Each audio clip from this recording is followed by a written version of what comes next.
하나님의 은혜가 함께 하시기를 주 이름으로 축원합니다.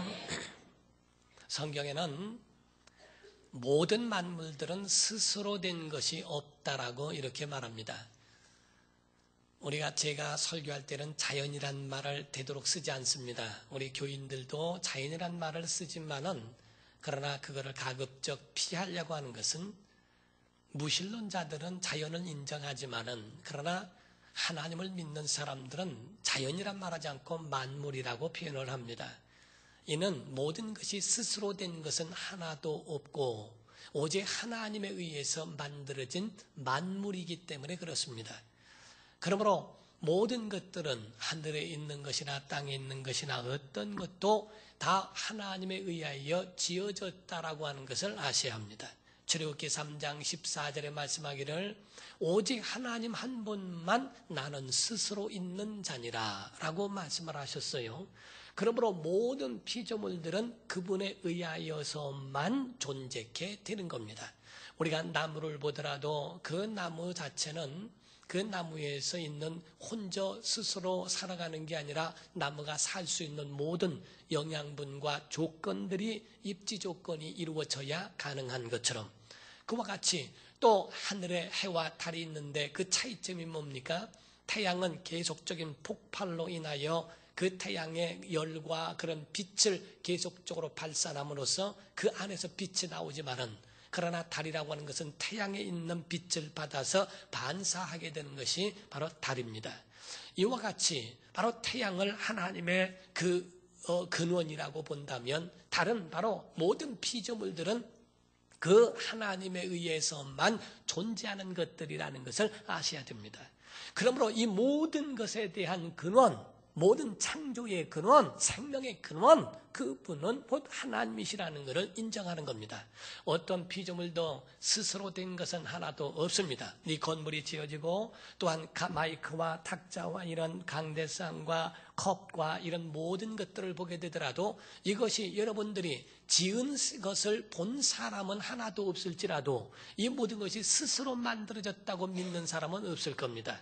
이 모든 건물이 가만히 있는데 스스로 이 건물을 만들었다고 생각하는 사람은 하나도 없을 겁니다. 여러분의 부모를 제가 본 일이 없을지라도 여러분이 여기 앉아있다는 자체는 여러분의 부모가 계시다는 것을 인정하지 스스로 생겨난 사람은 한 사람도 없다고 생각할 것입니다. 이와 같이 모든 것은 다 하나님에 의해서만 존재했습니다.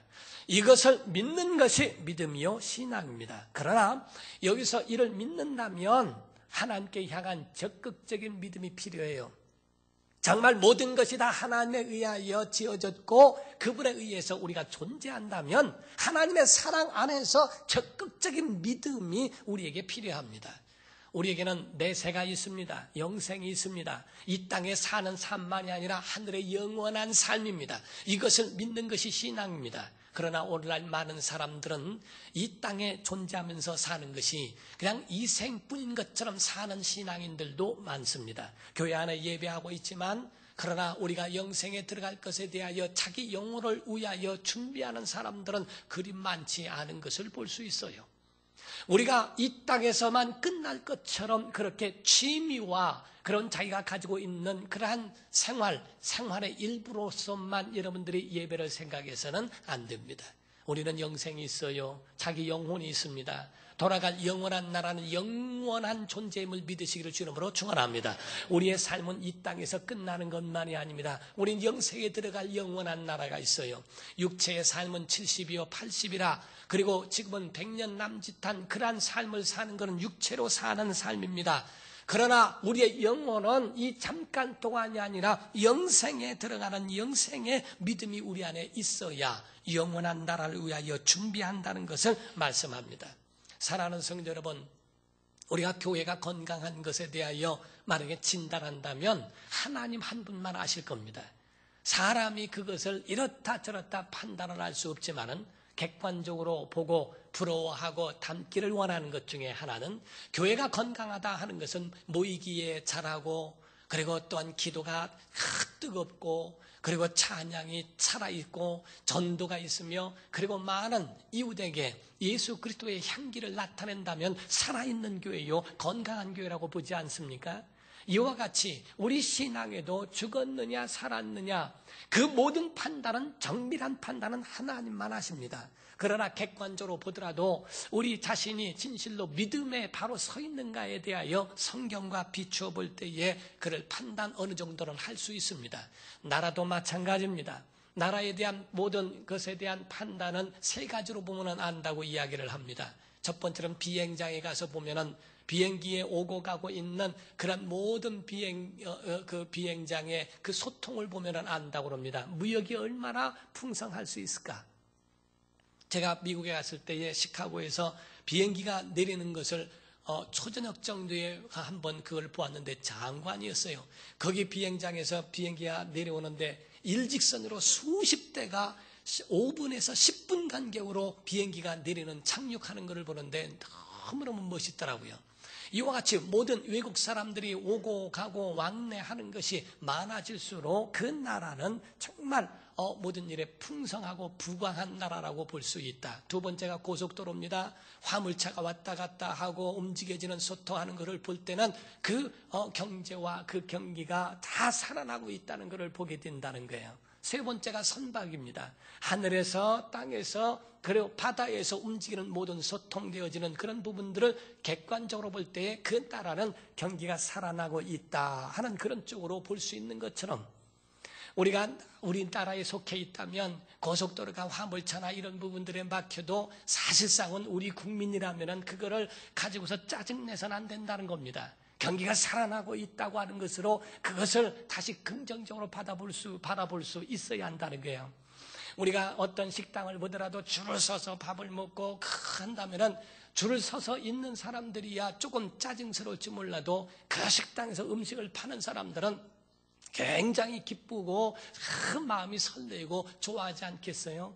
교회가 마찬가지입니다. 교회가 주차장은 넓은데 자동차는 한 두어 대만 있고 예배할 때는 별로 사람도 없고 썰렁한 것보다는 주차장이 결론은 주차장 갖고 뭐라 하지 말라 이 말이에요. 그렇게 힘들고 사람들이 있고 막 이렇게 하는 가운데 있을지라도 성도들이 모여 예배할 수 있는 곳, 살아있는 곳, 사랑하는 성도 여러분, 여러분의 영혼이 건강하시길 주님으로 축원합니다. 하나님의 은혜가 우리 안에 있어야 한다 이 말이에요. 살아있는 믿음이 필요해요. 성경 요한계시록에 보면 라오디게아 교회라고 7교회 중에 마지막 교회가 나옵니다. 성령께서 책망하시기를 너희가 덥지도 않고 차지도 아니하니 내가 내 입에서 내쳐 토하여 버린다라고 말씀을 했어요. 너희가 무역이 풍성함으로 인하여 너희가 모든 것에 부족함이 없다 말하나 내 영적으로는 부족하고 영적으로는 부끄럽게 벌거벗고 있다고 하는 것을 내가 안약을 사서 발라 내가 그것을 보라고 성경에 그렇게 책망하고 있습니다. 우리의 사실 우리 심령 가운데요 살아있는 믿음이냐 그렇지 아니하냐 영적인 침체와 성장이라고 하는 것을 여러분 자신이 진단할 수 있어야 됩니다. 우리가 정밀한 진단은 어떤 실력자들이나 그런 컨설턴트 같은 사람들에 의하여 정밀한 진단이 필요하지만 우리의 믿음에 있어서는 자기의 믿음이 지금 성장하고 있는지 침체되어 가고 있는지 온전한 신앙생활로 온전하게 가고 있는지를 여러분이 그걸 아셔야 한다는 게요. 어떤 이런 이야기가 있어요. 어떤 세 청년이 이야기를 하는데 첫 번째 청년이 얘기하더랍니다. 나는 애국자야. 뭐가 애국자야? 그러니까 나는 외국 제품은 하나도 안 써. 그랬답니다. 그랬더니 옆에 있는 친구가 하는 말이 나는 더 애국자야. 왜? 나는 외국은 한 번 간 일이 없어. 세 번째 있는 청년이 그랬답니다. 나는 더 애국자야. 왜? 나는 외국말은 전혀 하지를 않아. 나는 아주 그냥 일본말 하면 야마가도라 이러더라는 게. 그러니까 각각 그러나 사실상은 그런 것에 대하여 진짜 애국자입니까? 그 모든 것이 다 소통이 있고 전부가 같이 움직이는 게 있어야죠. 폐쇄적인 북한 같은 데가 과연 온전합니까? 일본도 대동아 전쟁을 하고 할 때에 그때 당시에 내각들이 외국에 한 번 간 일이 없다는 거예요. 이럴 정도로 모든 소통이 안 되고 있는 것이 그게 과연 다 좋은 것만은 아닙니다. 각각 우리의 신앙생활에는 적극적인 믿음이 필요해요. 출애굽기에 보면 말씀하기를 성막을 질 때에 자원하는 자들에 의하여 성막이 지어졌다는 거예요. 교회도 마찬가지입니다. 자기 영혼도 마찬가지입니다. 우리 속에 자원하는 마음이 우리 속에 일어나는가? 우리 속에 정말 하겠습니다. 그 속에 엔진이 있고 그 속에 에너지가 넘쳐나느냐 하는 겁니다. 수동적으로 직분 받았으니 어쩔 수 없이 하는 사람들에게는 현상 유지가 가장 상한 선입니다. 그러나 살아있는 믿음, 에너지가 있는 사람들은 그 속에서 막 움직여납니다.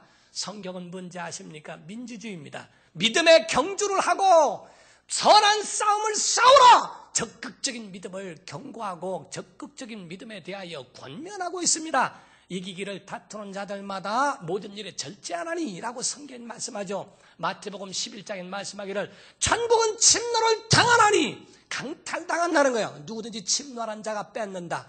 이는 누구든지 사모하고 적극성 있고 주님을 향하여 달려가는 적극적인 믿음 가지고 있는 사람에게 빼앗길 수 있다는 것을 성경은 말씀하고 있어요. 이것저것 안 하고 나는 이것도 안 해 저것도 안 해 하는 그런 것만이 자기 자신이 당장에는 편할 수 있을지 모르지만은, 그러나 그렇지 않습니다. 성경에는 먼저 된 자가 나중되고 나중된 자가 먼저 된다고 성경은 말씀합니다. 그러므로 먼저 됐다고 과신하지 말고 나중됐다고 절망할 필요 없다. 내가 지금이라도 열정을 내서 내가 향하여 표대를 향하여 달려갈 수 있다면, 이런 적극적인 믿음이 있다면 생명이 있을 수 있다. 능력받을 수 있다. 하나님이 원하시는 길로 쓰임받는 믿음의 사람 된다라고 성경은 우리에게 일러주고 있습니다. 무릇 종교 가운데 대부분의 종교는 정적입니다. 그래서 명상을 하고 자기 마음을 이렇게 내려놓고 하는 그런 것이 대부분입니다. 좀 더 극단적으로 나가면은 막 자기 몸을 학대하고 자극하고 막 이런 것으로 고행과 이런 것들, 수행 이런 것들을 찾아갑니다. 기독교에는 그렇지 않습니다. 정적인 것보다도 동적인 것이 많습니다. 성경에 예수께서는 그냥 아이 아프니 어떡하냐 그냥 위로하고 그냥 그냥 그거 내려놓고 그냥 아픈 거 그냥 체념하고 살아라 이렇게 말씀하고 위로로 끝나지 않아요. 주님 앞에 간 모든 병자들이 살아납니다. 그럼으로써 성경에 예수께서 38년 된 병자에게 내 자리를 들고 일어나 걸어가! 내 침상을 들고 일어나 걸어가라! 또 침을 뱉어서 진흙을 이겨 눈에 바르시고 실로암 못에 가서 씻으라. 성경은 내 마른 손을 내밀어라. 내 믿음대로 될지어다. 문둥 병자가 즉시 고침을 받고 놀라운 역사가 일어납니다.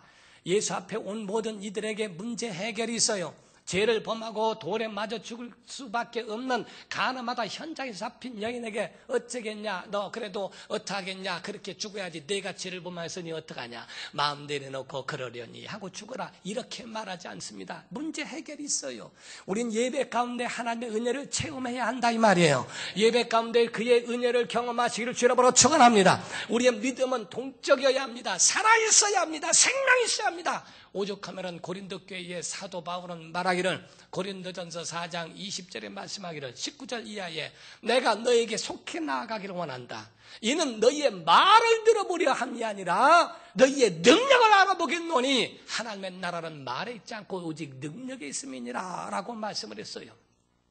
하나님의 살아계신 그 능력이 내 속에서 역동하는가, 내 속에서 움직이고 너를 변화시키고 교회를 변화시키고 가정을 변화시키고 모든 심령들이 변화되는 그 놀라운 역사가 예배 가운데 치유가 나타나고 은혜가 있는가, 그것을 알아보겠다는 겁니다. 교회는 경쟁과 같이 싸움이 있고 다툼이 있다는 것이 아니라 바로 믿음에는 적극적인 믿음에 자기 자신에 대한 분명한 입지를 세워서 주님을 향하여 달려가야 하는 이것이 우리에게 필요한 겁니다. 사랑하는 성도 여러분, 오늘 본문 말씀에 대한 말씀을 주님이 비유로 들으셨어요.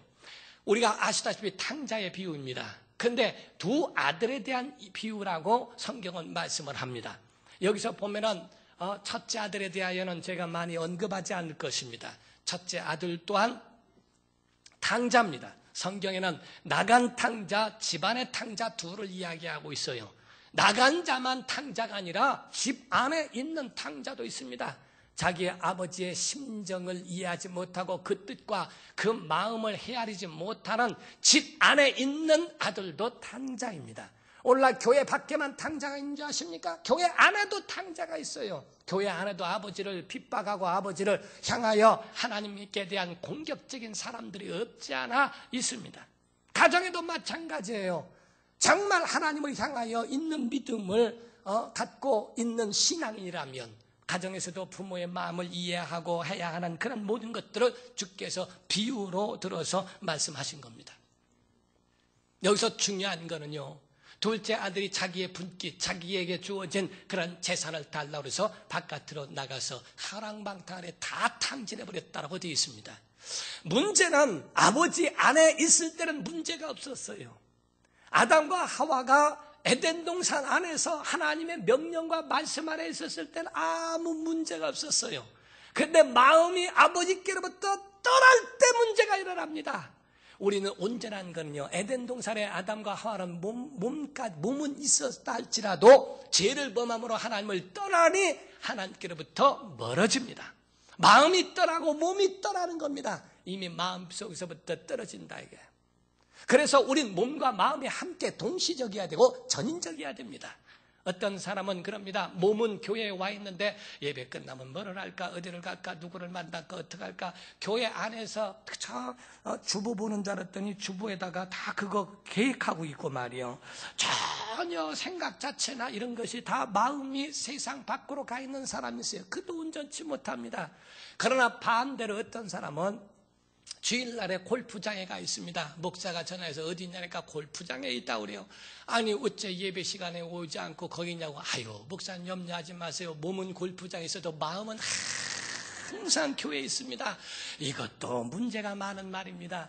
우린 언제나면 몸과 마음이 함께 와 있어야 하는 것처럼 아담과 하와가 주님 안에 몸만 있다고 온전한 것이 아닙니다. 마음이 이미 하나님같이 되려고 하는 하와의 마음이 벌써 하나님을 떠나게 돼버렸어요. 문제는 하나님을 떠난 다음부터 문제가 일어나는 겁니다. 사랑하는 성도 여러분, 하나님을 떠난 자유, 행복, 만족 어떤 것도 여러분들에게 헛되다는 것을 아셔야 합니다. 오직 예수 안에 있어야 안전해요. 예수 안에 있어야 승리할 수 있습니다. 그런 어떤 시험과 유혹에 빠지지 마시기를 예수 이름으로 축원합니다. 하나님 떠난 건 아무것도 아닙니다. 여러분들은 그것을, 신앙인들은 그것을 중요하게 여겨야 됩니다. 하나님 없는 어떤 삶도 헛될 뿐이라. 하나님 없는 어떤 것도 다 모든 것이 헛되고 헛되다는 신앙 고백이 나와야 합니다. 솔로몬이 뭐라고 말합니까? 전도서에 보면 솔로몬의 잠언과 같은데 거기에서 해 아래 모든 수고하는 것이 다 헛되고 헛되고 헛되도다. 전라도의 신안이라고 하는 그런 동네에 거기에 문준경 전도사님이라는 분이 가서 거기서 그 전도를 합니다. 세상 만사 살피니 참 헛되구나. 부귀공명 장수는 무엇하리요. 고대광실 높은지 문전 옥답도 우리 한 번 죽으면 일장의 춘몽 하고 노래를 합니다. 허사가가 12절까지 있습니다. 그 노래를 부르다 보면 사람들이 몰려들으면 세상 것 헛되니 예수 믿으셔야 된다고 막 소리쳐 그들에게 복음을 전하여 거기서도 교회를 세우고 다른 지역에서도 교회를 세우고 많은 교회를 세운 정말 그러한 그 사람들, 믿음의 사람들은 세상이 어떤가를 알고 있었어요. 헛되다는 걸 아는 겁니다. 사랑하는 성도 여러분, 하나님 없는 어떤 사람들 이런저런 이야기합니다. 적극성 있고 긍정적이고 살면 됩니다. 행복한 것이 어디 있습니까? 다 우리가 만드는 것입니다. 오해하지 말아야 합니다. 신앙인들은 영적 분별력이 필요해요. 우린 이것을 아셔야 합니다. 여러분, 자기 열심히 믿음이라고 착각해서는 안 됩니다. 믿음 있는 사람이 열심을 낼 수 있어도 열심 자체가 믿음은 아닙니다. 교회가 구제할 수 있습니다. 구제가 교회는 아닙니다. 여러분들 이것을 긍정적이고 적극적인 것, 그것 자체가 믿음은 아닙니다. 믿음 있는 사람이 적극적이고 긍정적일 수는 있습니다. 하나님 없는 긍정적이고 하나님 없는 적극적인 건 아무 소용이 없습니다. 우리가 프랑스의 철학자 에밀 구에라고 하는 사람이 있습니다. 그 사람의 고백 가운데는 나는 날마다 내 자신을 새롭게 발견하는 그 방법을 알았다고 이야기합니다. 자기 자신을 새롭게 발견해가면서 살아가는 방법을 알았다고 이야기합니다. 그 사람은 자살해 죽었습니다. 한국에도 마찬가지입니다. 행복전도사라고 하는 그분에게는 그 가족들과 유가족들에게는 유감이고 정말 마음 아픈 일입니다. 그런데 행복전도사라고 그렇게 많은 책을 쓴 분도 결국에는 동반자살할 수밖에 없었습니다. 하나님 없는 적극성, 긍정적인 것, 우울증과 모든 사람들의 마음을 죽인다는 걸 아십니까? 주님 만나지 않고는 소용없습니다. 주님이 주시는 생명력, 나무가 영양분을 받지 않고는 죽습니다. 스스로 사는 건 없습니다. 하나님에 의해서 그 힘을 공급받지 못하면 결단코 여러분 혼동도 하지 말아도 착각도 하지 말아야 합니다. 우리가 교회 안에 와서 있다고 해서 다 신앙인은 아닙니다. 그 속에 과연 모양과 가치도 같은가?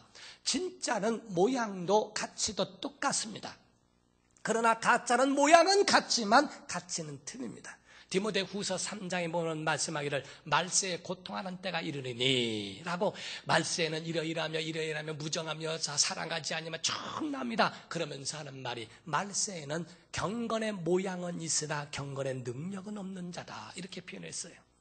과연 우리 속에 그리스도인이라고 하는 모양만 있는가? 아니면 속에 정말 그리스도인에 대한 능력이 우리 안에도 함께 그 속에 있느냐 하는 겁니다. 모양이 비슷하다고 가치가 다 똑같은 것은 아닙니다. 신앙인이라면 이 세상 것 가지고 놀랄 필요가 없다는 거예요. 어떤 좋은 기계가 나오고 좋은 제품이 나오면 그렇구나, 이런 모든 것들을 생각할 수는 있어요. 정복하고 지배하고 다스리고 사용할 수는 있어요. 그러나 그것 때문에 놀랄 이유는 없다. 왜? 천국이 우리 안에 있고 영생을 소유한 자가 무엇 때문에 두려워하고 무엇 때문에 놀랄 필요가 있을까? 하늘을 가진 자들인데 세상에 있는 것, 그것 가지고 우리가 무엇 때문에 부러워합니까? 명품 가방을 들었다고 명품 인생이 되지는 않습니다. 그 심령 자체가 명품 인생이 되기 위하여 정말 하나님의 사람으로 자기 자신을 천국으로 만들고 영생을 준비한 사람이 될 수 있을까? 우리의 성을 쌓지 아니하면, 견고한 믿음으로 성을 쌓듯 쌓지 아니하면 세상은 더 큰 성을 쌓아 우리를 공격하고 점령할 수 있다는 거예요. 그래서 우리가 예루살렘과 같은 우리가 역사를 보게 되면요, 주후 예수님 오신 후에 AD 70년경에 예루살렘을 보게 됩니다. 마태복음 24장의 제자들이 예수님께 여쭤봤어요. 예수님, 이 예루살렘은 견고한 성이지요? 이 예루살렘은 앞으로 어떻게 되겠습니까? 그때 예수께서 말씀하시기를, 너희가 이 성을 보느냐? 돌 위에도 돌이 남지 않도록 다 무너뜨리라. 과연 그 말씀이 70년 뒤에 이루어졌습니다. 티투스 장군에 의하여 완전히 그 성이 점령당하고 완전히 파괴돼 버리는 일이 있었어요. 그때 당시에 유대인들을 그때에 막 몰려서 도망간 곳이 마사다라고 하는 곳에 가게 됐습니다. 성지순례를 해서 거기를 가보게 됐는데, 거기는 마치 그냥 항아리를 덮어놓은 것처럼 말이에요, 그렇게 세워져 있습니다. 그 위에 이렇게 400m 정도의 높이입니다. 거기에 있는 그 땅인데 굉장히 거의 1,500명 그 이상의 사람들이 거기서 도망가서 거기서 살았어요. 아니, 그 높은 곳에 어떻게 물이 날까? 그런데 물이 납니다. 신기하게 물이 나고, 그 가운데 자급자족하면서 거기서 하면서 농사를 지어가면서 거기서 3년을 버텨냈어요. 다 점령을 하는데 마사다 하나만 점령을 못하는 겁니다. 올라가려고 그 위에 올라가면 돌 한 번만 굴러떨어뜨리면 올라오던 모든 자들이 다 죽습니다. 하나도 그 위에 올라갈 수는 3년 동안에 버텼는데 3년 만에 머리 좋은 어떤 장군에 의하여 똑같은 성을 흙을 가져다 쌓는 겁니다. 옆에다가 똑같은 성을 쌓고 그 높이가 될 때에 거기서 쳐들어가 점령당하여 끝나버립니다. 여러분 마음과 여러분 생각 속에는 어떤 것에 점령을 당합니까? 우리가 믿음의 견고한 성을 세우지 아니하면 세상에 있는 그런 것들에 의하여 당연히 그런 아주 분명하게 우리에게 접근해와 우리를 점령하고 있을 거라는 거예요. 창세기 1장 28절에 말씀합니다. 하나님이 그 형상을 따라 사람을 만드셨고, 26절에 27절에 그들에게 복을 주어 생육하고 번성하고 땅에 충만하라고 28절 이하에 말씀합니다. 세상을 만물을 하나님께서 아담과 하와를 주시고 사람을 주신 것은 만물을 흠모하고 만물에게 놀라고 지배를 당하라 함이 아니라 지배하고 정복하고 다스려라 라고 하는 그 말씀으로 우리에게 주신 것인데 얼마나 많은 사람들이 거기에 정복당하고 있는가. 성도는 세상에 놀랄 필요가 없어요. 성도는 세상을 예찬해서는 안 됩니다. 세상은 헛된 것들 뿐입니다. 삼손이란 사람은 여인을 사랑하더니 자기 눈도 뽑히고 맷돌을 가는 신세가 되었습니다. 롯이라고 하는 사람은 물질을 사랑하더니 소돔과 고모라를 택하여 그 길로 갔고 거기에서 온 가족을 잃었습니다. 자기 아내는 소금 기둥이 되고 거기에 있는 사위들은 다 거기 멸망당하고 두 딸에 의하여 정말 잘못된 아주 불륜적인 잘못된 그러한 자녀를 낳게 됩니다. 주님을 바라보고 주님을 향하여 달려가고 있는 믿음의 사람들은 어떠한 것일까? 세상적 연예인들이나 이런 사람들이 오면 소리를 지르고 놀라 하고 손만 들어도 기절을 하고 난리가 나고 그렇게 하는 그런 것에 우리 믿음의 사람들이 그런 것에 의하여 자극되어지고 그런 것에 놀랄 이유가 없어요. 천국의 사람 되시기를 주 이름으로 축원합니다. 그래서 성경에 우리에게 말씀하는 오늘 본문 말씀에 이 탕자가 살 수 있는 방법은 하나님께로 돌아가는 겁니다. 그래서 그에 대하여 세 가지를 오늘 말씀합니다. 17절에 이에 스스로 돌이켜 마음을 돌이키는 겁니다. 하나님께로 마음을 돌이키시기를 주 이름으로 축원합니다. 2012년도까지는 방황했을지 몰라도 2013년도에 마음을 하나님께로 돌이키시기를 주 이름으로 축원합니다. 이게 우리가 사는 방법입니다. 17절 그 후에 뭐라고 그럽니까? 이르되 내 아버지에게는 양식이 풍족한 품꾼이 얼마나 많은가? 나는 여기서 주려 죽는구나. 하나님 없는 삶으로 세상에 묻혀있으면 형통하고 풍성하고 자유하고 만족함이 아니라 여기서 주려 죽는구나. 여러분의 영적인 것이 세상에 속해 있으면 죽는 거라고 이야기하고 있어요. 헛되다. 사랑하는 성도 여러분, 베드로가 고백합니다. 내가 밤이 맞도록 수고했으나 얻은 것이 없지만은 말씀에 의지하여 그물을 내리리다.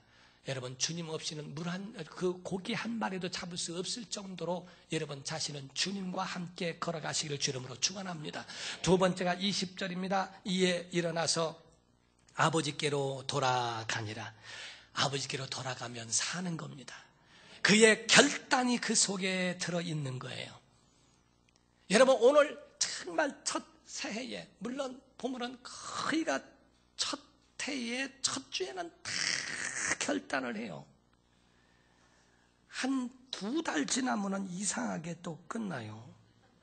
그러다가 하반기 되면은 내년에 자라도 이런단 말이에요. 그러니까 우리는 여기서 결단해야 됩니다. 여기서 결단해야 됩니다. 아버지께로 돌아가리라. 예배는 하나님께로 돌아가는 겁니다. 주일에 세상으로 돌아가지 말고 하나님께로 돌아오시기를 주 이름으로 축원합니다. 그래서 믿음이 없이는 하나님을 기쁘시게 못하나니, 히브리서 11장 6절에 그랬죠. 믿음이 없이는 기쁘시게 못하나니, 믿음 있는 자들은 어떤 사람인가? 하나님의 살아계심을 믿고 하나님께 나아가는 자들이라고 표현했어요. 하나님의 사심을 믿는 사람들, 그가 반드시 계신 것을 믿고 그에게 나아가는 자들에게 상 주신다는 것을 믿어라.